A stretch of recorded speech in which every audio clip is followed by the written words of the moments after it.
사람들은 누구나 앞으로 되어질 일에 대해서 궁금해하지요. 아무리 과학이 발전을 하고요, 또 기술 문명이 진보했다 할지라도 사람은 내일 일을 알지를 못합니다. 이 알지 못하는 미래, 좀 궁금한 미래, 또는 그 불안한 미래에 대해서 사람들은 접근하기 위해서 때로는 어떤 사람은 점을 치기도 하고요. 또 예언을 바라기도 하고요. 여러 모습으로 앞날을 예측하고 준비하기에 힘씁니다. 미래에 대한 체계적인 견해로 우리는 두 가지를 생각해 볼 수 있습니다. 하나는 미래학, 또 하나는 종말사상. 미래학이 뭡니까? 자, 우리는 오늘까지 이렇게 살아왔다. 그리고 지금 이렇게 살고 있다. 그러므로 이제 내일을 바라보건대 이러이러한 내일이 전개될 것으로 예측이 된다. 그걸 연구하는 게 미래학이지요. 그러니까 미래에 과거에 근거해서 과학적이고 합리적인 분석을 또 예측을 통해서 미래를 전망하는 하나의 학문. 한때의 미래학이 대단했던 적이 있어요. 한 15년, 20년 전인가요? 20세기에서 21세기로 변하면서 그때 한참 붐을 일으켰죠. 또 하나는 종말사상. 미래에 반드시 있을 일에 대한 절대적인 진리를 찾아서 자, 미래 되어질 일, 그것이 오늘 우리들에게 어떤 영향을 미치는가. 다시 말하면 오늘 우리는 그 미래를 바라보면서 어떤 자세로 살아야 되는가. 성경은 이 종말론, 종말 사상에 대해서 우리에게 가르쳐주고 있죠. 그러니까 미래학이라고 하는 것은 과거, 현재를 바라보며 미래를 예측하는 것이요. 성경이 말씀하고 있는 종말 사상은 앞으로 되어질 분명한 일, 그것을 우리가 어떻게 준비를 해야 되는가, 어떤 삶 신앙의 자세로 내일을 열어나가야 할 것인가, 그것을 찾아가는 길이 종말론의 신앙의 길이다. 자, 이것을 좀 다른 각도로요, 우리 기독교의 이 종말론을 좀 다른 각도로 생각을 해보면은 좀 역사관으로 설명할 수도 있어요. 역사를 보는 눈은 크게 두 가지입니다. 하나는 순환론적 역사관, 또 하나는 직선적 역사관, 그렇게 말하죠. 순환론적 역사관은 무엇을 말하지요? 이 우주 만물을 보아라. 지금 가을을 지나서 겨울로 접어들고 있고, 그러면 그것으로 끝나는가? 아니지. 겨울이 되면 다시 봄이 오고, 다시 봄, 여름, 가을, 겨울. 우주 만물은 순환하고 있다. 계속 돌고 돈다. 이것은 인류의 역사도 마찬가지다. 흥망성쇠. 한 나라가 흥하면 망하고 성하면 쇠하고, 한 나라가 없어지면 다른 나라가 또 들어서고, 이런 순환적 역사관에는 진보 발전이라는 생각이 없습니다. 그죠? 세상 만사가 되풀이할 뿐이지요. 우리 기독교 역사관은 직선적 역사관. 뭐죠? 역사는 시작이 있고 역사는 끝이 있다는 겁니다. 태초에 하나님이 천지를 창조하시니라. 뭐죠? 역사의 시작이죠.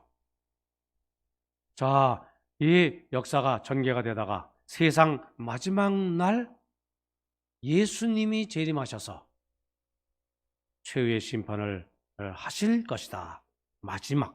그 역사는 시작해서 마지막을 향해 나아가고 있는 것이요. 우리는 그 어느 시점에 분명한 세상의 종말이 있는데 종말을 향해 가고 있는 그 시점에 우리가 살고 있다. 어느 시점에. 그리고 종말 그날은 주님 재림하신 날이요, 우주 만물 심판받는 날이요. 그래서 안 믿는 자는 영원한 형벌로, 믿는 자는 영원한 부활로 이어지는 날이다. 이것이 종말론이라는 성경의 그 큰 가르침의 내용입니다. 근데 우리가 생각해 보면요, 이 종말, 마지막 종말론에 대해서도 우리가 두 가지를 생각할 수 있어요. 하나는 이 우주적인 종말론,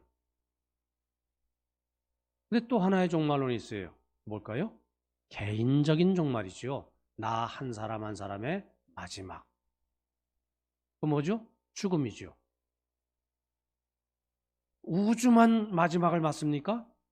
나도 마지막을 맞지요. 그렇게 개인적인 종말론도 참 중요합니다. 그런데 이 둘은 좀 다른 것입니다만은, 그러나 공통점이 참 많습니다. 아주 중요한 공통점은 그 때와 그 시간은 아무도 모른다는 것이지요.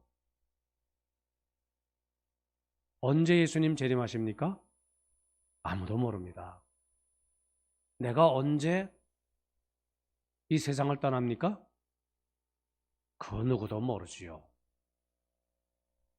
그런데 이것이 그렇게 궁금하지요. 그래서 사람들은 이 그 마지막 때, 종말, 이것에 대한 끊임없는 호기심을 갖고요, 그것에 대해서 연구를 하고요. 그래서 거기서 이단이 이제 출몰해서 많은 사람들을 미혹하기도 합니다. 성경은 뭐라고 말씀하고 있습니까? 그날과 그때는, 마태복음 24장 말씀 보면은 그날과 그때는 아무도 모르나니 하늘의 천사들도 아들도 모르고 오직 아버지만 아시느니라. 이게 무슨 말씀이지요? 마지막 때 종말은 철저한 비밀에 붙여져 있는 것이기 때문에 너희들이 거기에 지나친 관심을 갖지 말아라. 그것은 아무런 유익이 없다. 그 말씀이지요. 사도행전 1장 말씀도 역시 마찬가지입니다. 예수님이 이제 부활하셨습니다. 승천하시기 직전입니다. 감람산에서 제자들이 물었습니다. 주께서 이스라엘 이 나라를 회복하실 그 때가 이때입니까? 그때 뭐라고 말씀하셨죠? 똑같은 말씀하셨습니다. 때와 기한은 아버지께서 자기의 권한에 두셨으니 너희의 알 바가 아니요. 그 다음 말씀이 뭐죠? 오직 너희는 권능을 받고 예루살렘과 온 유대와 사마리아와 땅끝까지 이르러 내 증인이 되리라 하시니라. 그 때에 대한 마지막 종말, 그 때에 대한 관심, 그것은 너희들이 헤아릴 일이 아니다. 그것에 빠지면 안 된다. 분명한 것은 종말의 그날이 있다는 것을 바라보며 믿는 믿음 안에서 지금 너희들에게 주어진 삶, 종말을 준비하는 그 삶을 열심히 성실하게 살아가라. 그리고 그 말씀을 또 다르게 이렇게 말씀하자면은 바로 오늘 본문 말씀과 이어집니다. 너희는 어떻게 하라? 깨어 있으라. 깨어 있으라는 말은 뭡니까? 마지막 날 종말의 때가 언제 임할지 아무도 모르기 때문에, 그건 사람에게 비밀로 이렇게 되어진 일이기 때문에, 하나님의 신비의 영역이기 때문에 하나님께 맡길 일이고, 너희는 어떻게 하라? 그날을 깨어서 맞을 준비를 하라. 잠자지 말고, 그날이 언제 올지 모르기 때문에 나태하지 말고, 게으르지 말고, 습관에 빠지지 말고 항상 깨어서 그날을 맞을 준비를 하라. 이렇게 오늘 본문은 말씀을 하고 있습니다. 자, 우리 오늘 대림절 첫째 주일을 맞습니다. 대림 뭐라고요? 예수님의 임재, 예수님의 강림, 그리고 예수님의 오심을 기대하는, 준비하는 그런 절기가 대림절. 그럼 대림절은 예수님의 어떤 오심을 우리가 준비하는 계절입니까? 두 가지가 다 합니다. 하나는 2000년 전 유대 땅 베들레헴에 오신 그 예수님, 그러니까 성탄절을 준비하는 계절이다. 우리 기독교는 먼저 준비부터 시작하는 종교입니다. 또 하나는 바로 오늘 본문 말씀, 깨어있으라. 뭐라고요? 예수님의 재림을 기다리고 준비하는 깨어있도록 내 영혼을 각성시키는 계절이다. 두 가지의 의미, 우리가 다 이렇게 대림절 담기기 때문에 오늘 성경 본문은 우리에게 깨어있으라. 이것을 권면하고 또 이것을 우리에게 지시하고 있다. 깨어있으라. 무슨 말입니까? 신앙적으로 정신 차리고 주님을 맞을 준비를 하라. 자, 마태복음 25장 말씀 열처녀의 비유 우리가 뭐 잘 알고 있습니다. 옛날에는 교통이 발달하지 않았어요. 그래서 신랑이 먼 이웃 동네에서 신랑이 이렇게 뭐 우리식으로 말하면 말 타고 그렇게 오면은 신랑이 오는 시간을 잘 알 수가 없지요. 너무 거리가 멀면은 말이죠. 며칠 걸리는 경우도 있고요. 또는 뭐 아침에 출발해서 밤 늦게 오는 경우도 있고요. 신부의 집에 와서 결혼식이 거행이 되는데요. 신랑이 신부의 집에 와서.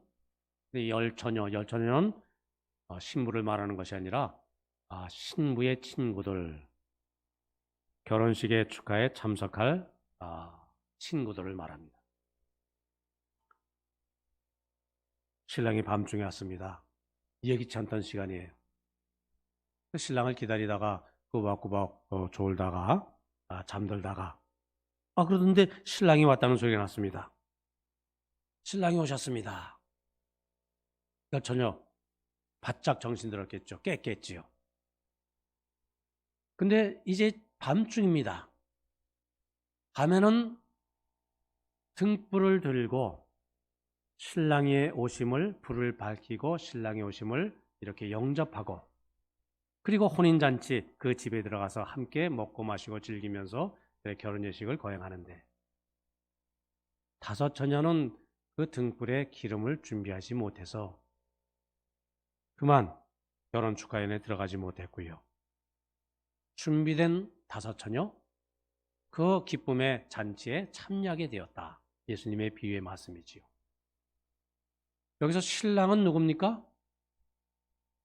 우리 구주 예수님. 신부는 누굽니까? 그 열처녀는 누구를 말합니까? 우리 교회 또는 성도님. 그 예수님이 해석해 주셨습니다. 깨어 기름을 준비한 사람은 신랑 되신 예수님, 다시 오실 주님을 영접하게 될 겁니다. 그러나 준비하지 못한 사람, 재림 현장에 있어서 주님을 영접하지 못할 것입니다. 그러므로 준비하고 깨어있으라. 그러면 이 깨어있다는 말이 의미하는 것이 뭘까요? 우리 성경에 보면 몇 가지 생각해 볼 수 있습니다. 첫째는 깨어있으라. 뭐라고요? 나의 심령의 상태, 나의 영혼의 상태, 과거의 그 습관적인 신앙생활하던 모습, 그것을 벗어버리고 늘 주님 앞에 새롭게 나아가는 신앙인의 자세, 모습, 그것을 갖추라는 말씀이고요. 두 번째, 확신을 가져라. 내가 구원받았다는 확신, 그 믿음으로 주님을 맞이한다는 확신, 주님은 반드시 다시 오신다는 확신, 그 확신을 우리가 다른 말로 하면 믿음이지요. 우리가 그 믿음을 다시 점검을 해야 됩니다. 언제? 대림절에는. 확신이 없으면 흔들립니다.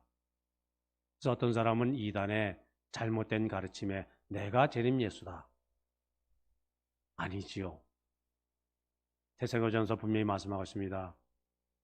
하늘의 호령소리, 천사장의 나팔소리와 함께 주님이 재림하신다. 이 말씀은 뭐냐면은 예수님 재림하시는 거는 모든 사람이 알 수 있도록 우주 만물의 확실한 종말의 사건으로 예수님이 재림하신다는 말씀이고요. 몰래 살짝 내가 재림 예수다.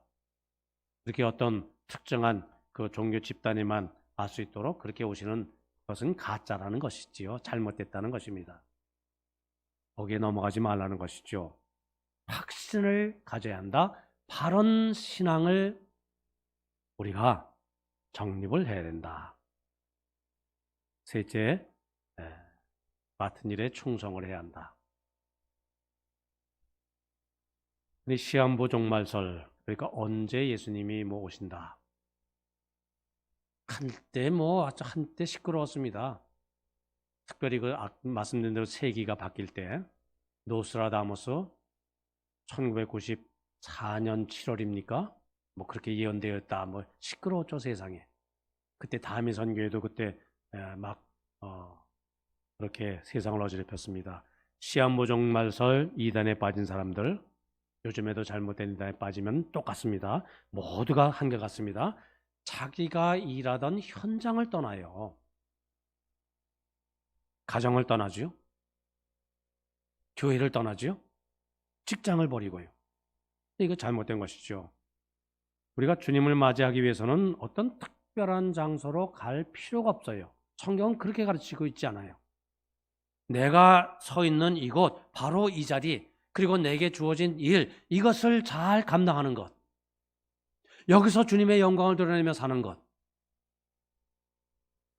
그 자체가 주님을 맞이하는 자세다. 맡은 일에 충성하라. 넷째, 그래서 믿음의 선한 싸움을 싸우고요. 이렇게 뜨겁게 복음을 전하며 나누며 사는 일에 힘쓰는 것. 자, 우리가 주님이 말하신 심판대 앞에 섰을 때 그 심판의 기준은 뭘까요? 첫째, 예수 믿고 구원을 받았는가? 그 구원의 복음을 얼마나 다른 이웃들과 나누며 살게 힘썼는가? 셋째, 맡은 일에 얼마나 충성을 다했는가? 이런 것 아니겠습니까? 특별히 다른 사람들의 영혼을 사랑하고요. 그 영혼을 구원하기 위해서 또 예수님은 이렇게 알게 하도록 하기 위해서 힘쓰는 것. 이게 얼마나 중요한 일인지 모릅니다. 어느 성도님이요? 새벽마다 교회에 나가서 기도를 드리는데 이 새벽에 이분이 입고 간 옷은 무엇이냐면은 남편의 겉옷, 외투. 그거를 좀 몸에 맞지 않는 이상한 옷을 입고 나와서 기도하시는 겁니다.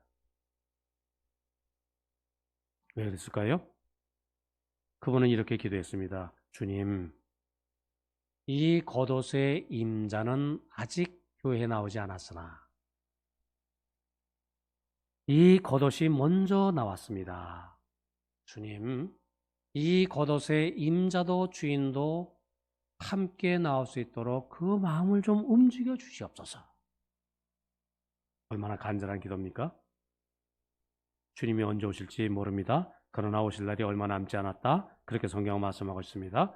우리는 깨어 기도하고 준비하고 있다가 주님을 영접해야 할 것입니다. 누구와? 사랑하는 이와 더불어 함께. 그것이 복음을 전하는 또 우리의 귀한 일이지요. 자, 성경은 뭐라고 말씀하고 있습니까? 주님의 오실 날이 얼마 남지 않았다.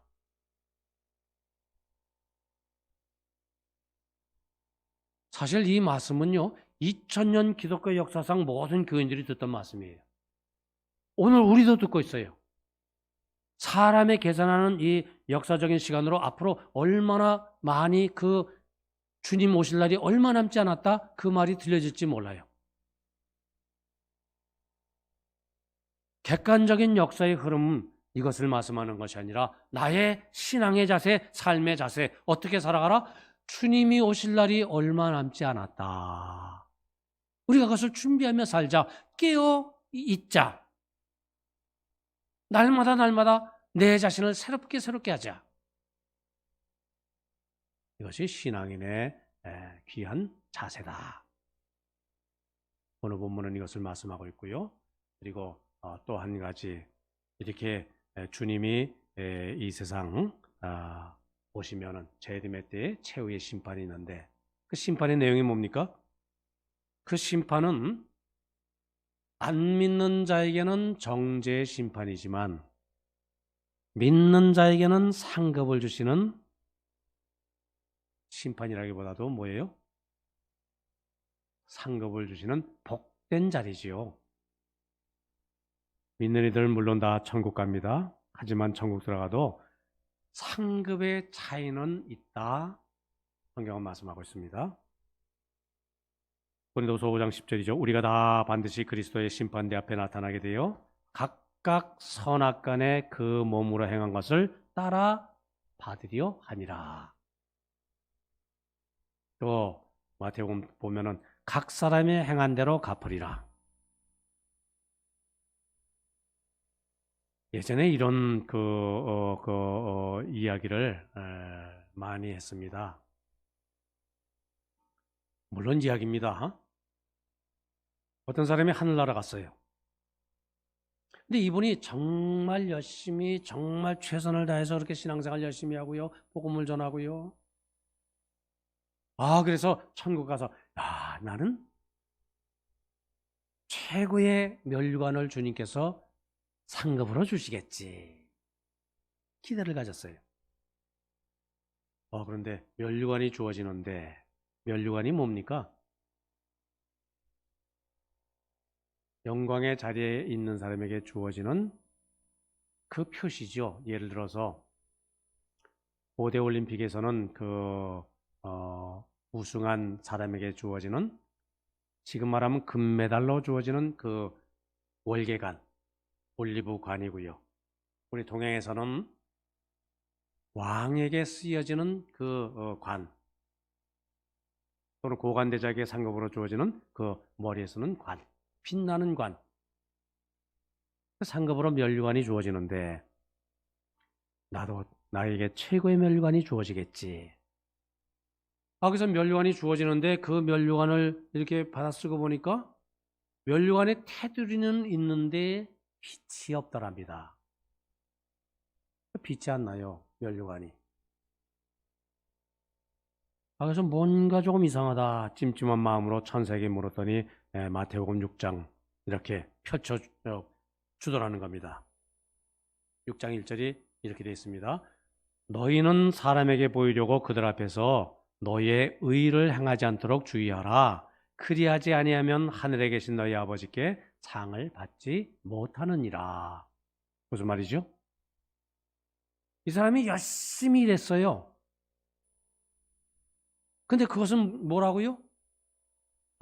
정말 저 사람 신앙이 좋구나. 저 사람 정말 열심히 이렇게 일하는구나. 사람들에게 인정을 받고 사람들에게 칭찬을 받으려는 그 마음 때문에, 그 마음 자세로 이렇게 신앙생활을 했는데, 교회 생활을 했는데, 그것은 뭐라고요? 이미 세상에서 칭찬을, 상을 받았기 때문에 하늘나라에서는 상급이 되지 않는다. 그랬다는 겁니다. 성경의 얘기입니까? 그냥 지어낸 얘기입니다. 근데 우리가 한번 귀 기울여 들을 필요는 있는 그런 이야기지요. 분명 우리에게는 나의 삶, 신앙의 행위대로 상급이 주어진다. 구원은 누구에게나 주어지는 은혜로, 공짜로 주어지는 거지만, 상급은 나의 신앙의 자세, 열심만큼 주어진다. 여기 보면 5가지 멸류관이 이렇게 나와 있어요. 첫째, 썩지 않을 멸류관. 고린도전서 9장 말씀 보면 나와 있습니다. 이것은 우리가 옛 성품을 절제하며 충성스럽게 봉사하는 자에게 주어지는 면류관. 어쨌든 자기 자신 쳐서 이렇게 부족한 것, 잘못된 것, 옛 습관, 그것을 절제하며 살기에 힘쓰는 그 얼마나 중요한 삶의 자세입니까? 그 사람에게 뭐 썩지 아니할 면류관. 둘째, 기쁨의 면류관. 데살로니가전서 2장 19절 말씀. 이거는 많은 영혼을 구원하는 이에게 주어진 면류관. 자, 내가 한 사람 이렇게 전도하면 어떻습니까? 얼마나 기분 좋은지 몰라요. 아, 그 사람이 신앙생활 열심히 합니다. 아, 교회에서 세례도 받아요. 그리고 나서 직분자도 됩니다. 얼마나 기쁘고 얼마나 복된 일입니까? 그 사람에게 결국 어떤 면류관이 주어진다고요? 기쁨의 면류관이. 세 번째, 영광의 면류관. 베드로전서 5장 2절 이하의 말씀. 이것은 신실한 말씀의 증거자, 가르치는 자에게 주어지는 면류관. 우리 선생님들 참 보통 수고가 아닙니다. 그러나 영광의 면류관이 주어질 것입니다. 의의 면류관. 디모데후서 4장 8절에 나오는데요. 이것은 주님의 나타나심을 사모하는 영혼들에게 주어지는 것. 찬송도 부르지 않습니까? 모든 싸움 다 싸우고 의의 면류관. 의의 면류관 받았으리라. 그러니까 뭐죠? 마지막까지 이렇게 신앙의 길 아름답게 달려나가는 사람. 그리고 마지막 생명의 면류관. 이것은 계시록 2장 있습니다. 우리 삶이 참 힘들고 어렵지요. 근데 하루 이틀 우리가 신앙생활 열심히 할 수는 있어요. 한 달, 두 달 봉사할 수도 있어요. 10년, 20년 교회 생활 할 수도 있습니다. 근데 마지막까지 끝까지 그저 일관되게 이 믿음의 길을 이렇게 달려나간다고 하는 것 쉽지가 않아요. 그러나 마지막까지 참고 고난을 견디며 그리고 때에 따라서는 순교하는 그것 기쁨으로 감당하는 자에게 무엇이 주어진다? 생명의 면류관이 주어진다. 물론 우리가 뭐 상급을 위해서 선을 행하는 사람들이 아니지요. 받은 바 은혜에 대한 작은 보답으로 우리가 어떻게 이렇게 하나님의 백성답게 하나님의 천국 시민답게 살 수 있을까? 어떻게 그리스도의 향기를 전하며 그리스도의 편지로 살 수 있을까? 우리는 그렇게 사는 존재입니다만은 그런데 그렇게 사는 자에게 주님이 보너스로 은혜로 상급으로 우리에게 면류관을 예비하시고 그것을 주신다. 언제 주어진다? 세상 마지막 날에 주님 재림하시는 날에. 그 재림신앙은 무엇인가? 주님의 오심을 깨어있어서 준비하시는 건데 구체적으로 깨어있다는 그 내용의 마지막 결론은 무엇인가? 상급받기에 부끄러움이 없도록 오늘 나의 믿음의 삶 바르게 열심히 그렇게 살아가는 것. 말씀드린 대로 오늘 대림절 첫째 주일 2000년 전 유대 땅 베들레헴에 오신 예수님 탄생을 준비하는 계절. 한 달 동안 우리가 여러 모습으로 그래서 우리 성탄절 장식도 이 대림절 첫째 주일에 맞춰서 또 우리 과대 집사님 또 우리 성단 장식부 미화부 수고하셨습니다마는 이렇게 한 달 동안 주님의 오심을 준비합니다.